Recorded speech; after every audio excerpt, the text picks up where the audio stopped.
नमस्कार सर्वांना, हाऊसवाईफ मराठी या चॅनलवरती तुमचं स्वागत आहे। तर मी बनवणार आहे मस्त असा फोडणीचा भात। तर चला बनवायला सुरुवात करते मी। तर मी फोडणीचा भात बनवण्यासाठी रात्रीचा भात उरला होता, तर मी रात्रीचा भात प्लेटमध्ये काढून घेतला। नंतर भातामध्ये मी हळद आणि मीठ टाकून घेतलं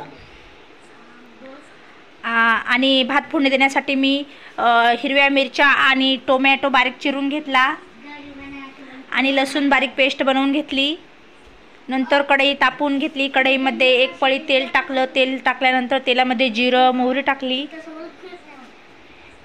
तर चांगली तडतडून घ्यायची। नंतर मी हिरव्या मिरच्या टाकल्या आणि हळद आणि मीठ टाकून घेतलेला भात पण टाकून घेतला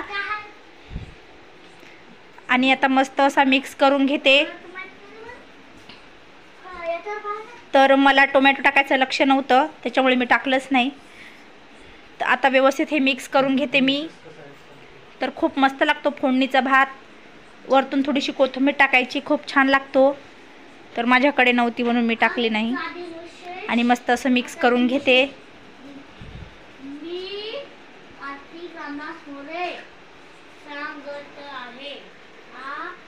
तर मस्त असं मिक्स करून घेतलं मी। थोडासा बुडी लागला ना, खूप छान टेस्ट येते। तुम्हाला ही रेसिपी कशी वाटली ते कमेंट करून सांगा आणि व्हिडिओ आवडला असेल तर लाईक करा, शेअर करा आणि सबस्क्राईब करा नवीन नवीन रेसिपी व्हिडिओ पाहण्यासाठी। धन्यवाद।